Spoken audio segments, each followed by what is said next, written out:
We welcome you to Night Talk once again. We proudly welcome Patrick McMullan to the program. He is the premier nightlife photographer here in New York City. His photos have been featured in the New York Times and Vogue. He's a columnist for New York Magazine, contributing editor at Vanity Fair.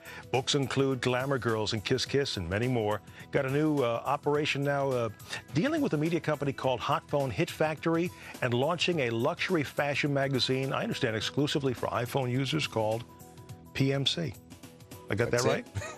It's good to see you. Good to see you too, Mike. First of all, how do you describe what it is you're a photographer, but how it is you describe what you do? Basically, I'm a party photographer. I go to events, I go inside the party, and I take pictures of people. It's very much like a wedding photographer or a bar mitzvah photographer, somebody that is out there shooting everything. Mm-hmm. So I always liked being in parties. There were many celebrity events where people would say, well, you're invited to stand outside. And all those photographers at these events are invited, you know, to stand outside and take arrivals of the big stars. Right. That never turned me on because I like to be in the party, meet all the fun people, sure, and eat the food and mix and get to talk to everyone. And to me, that was more fun. So I needed an excuse to go to these parties, so I had to become a photographer. But I loved photography. I always did. Did you have a camera when you were a kid? Were you snapping shots? I sure did. I remember having a Polaroid Swinger. And as a matter of fact, I guess my mother always made wonderful albums of photographs with all the names and the captions underneath it. And my father, when I was around 8, got the Polaroid camera. Oh, yeah. So we really, the immediate gratification of seeing a picture and knowing what happened. So it was kind of a bond between me and my father, and that made, life fun. Mm-hmm. And our life, our whole family has always been about photographs. Were you good at it when you were a kid?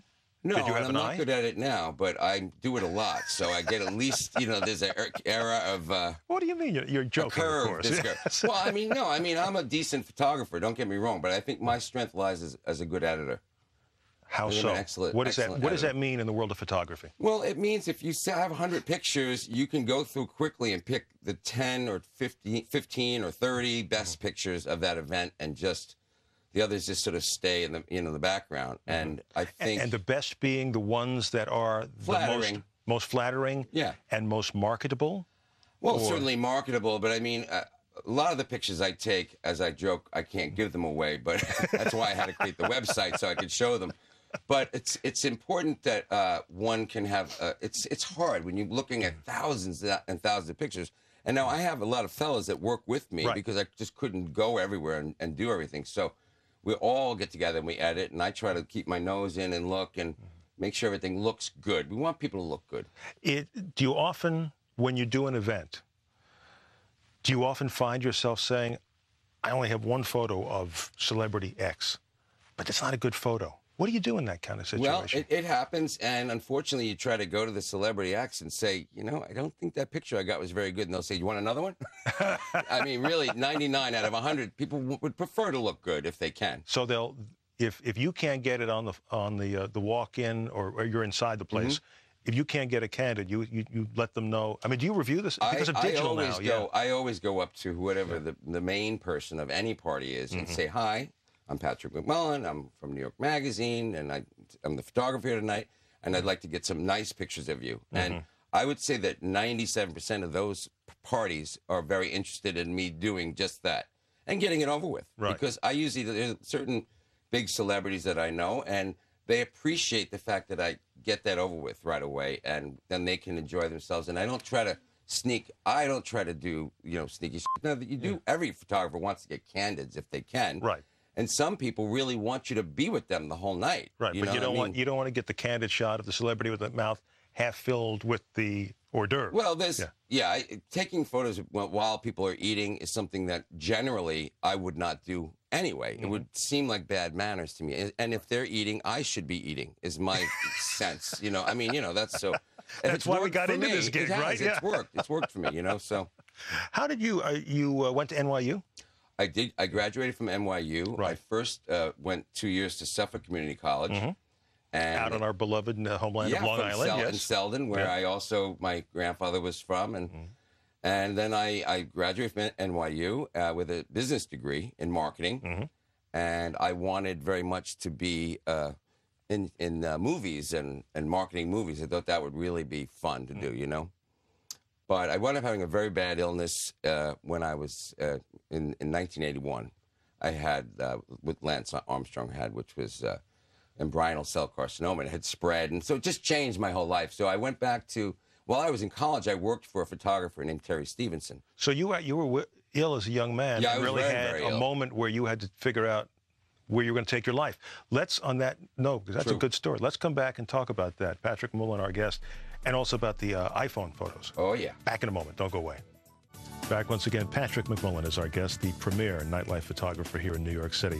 So just to touch on this once again, at a young age, you're faced with a real life-threatening illness, which you battle through, you come back stronger than ever, and you make up your mind, what? Well, one of the things that happened, well, my roommate from college was living out in California, and he was doing a sort of an internship with David Hockney, and David was in New York, and he invited me. He said, "Can Patrick come stay here to recover, you know, to gain a little weight and all that kind of thing?" So I did. And Hockney made this wonderful diaries of his life, of photographs. And I thought, you know, I might not have much, very long to live, but maybe I'll do that. So I started doing that. I had already been doing it, but I started doing it with a more kind of impassioned thing. I went back to work for Terry Stevenson, the photographer.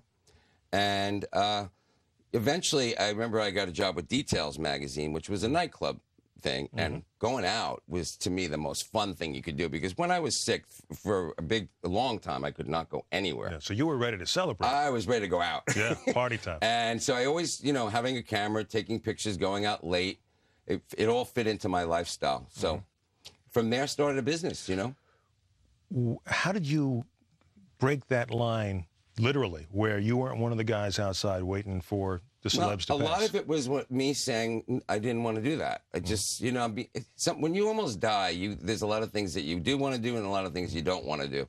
And one of the things I didn't want to do is I want to be in things. I heard about a lot of fun things. I want to be inside. I want to enjoy the party. I'm a party guy. You know, I've said before, my guidance counselor once said, "What do you want to do for a living?" And I said, "I like going to parties." He said, "Well, forget it. You're never going to find a job going to parties." But another guidance counselor proven wrong.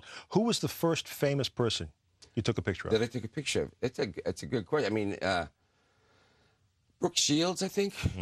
Brooke Shields and Ethel Merman were like two of the. But well, I mean, Andy Warhol. There's no business Andy like show Warhol business. First. Oh, Andy Warhol said. I mean, he's very famous. But I mean, probably. Actually, you know what? The first picture was Nixon. I was, I think, 9 years old. Well, that was Nixon a party guy came to for the you. Walt Whitman Mall, and they let me go right up. You know, I was a little guy, and I went and took a picture of Nixon. Wait a minute. But it didn't come out. Nixon went to the Walt Whitman Mall He on sure Long did. Island? He sure did. What was he looking for, socks? No, it was the first election, I think. Oh, okay, he was campaigning. Yeah, he was campaigning. No, he was in a whole procession. I got you, okay. And, I thought he was shopping. I didn't know. Believe it or not. And he was nice. I liked him. He was nice. He smiled right to me and waved, and You still have that photo? it didn't come out. It didn't. Can you believe it? There must have been no film on the camera or whatever, but I always told me to check my camera. I was so disappointed. But it was the first picture I took. It didn't come out, though. So then you end up with Brooke Shields and Ethel Merman. Well, Michael Maslansky, who started PMK with some other famous publicists, invited me to come to the premiere of Endless Love. And I was just, this is the 70s. And Brooke was, you know, young, and this was a big party. And I had my camera inside the party. I was taking some great pictures. And I remember I got thrown out. You got thrown out? I got thrown out of the party by, you know, a mean publisher saying, "Who are you?" And then later on, Michael said, "Well, why didn't you tell her that you were mine?" I said, "Well, I didn't know what to do." So that's one of the things I learned. Wherever you go, know who the publicist, know who's in charge. Have that name and to let them use. know who you are. Because this way they'll be like, "Oh, okay, yeah, that guy's from this and this girl's from here." And, you know, normally I don't think I've ever been thrown out of a big thing since, although probably someone could dig it up. I'm sure that I was thrown out of something.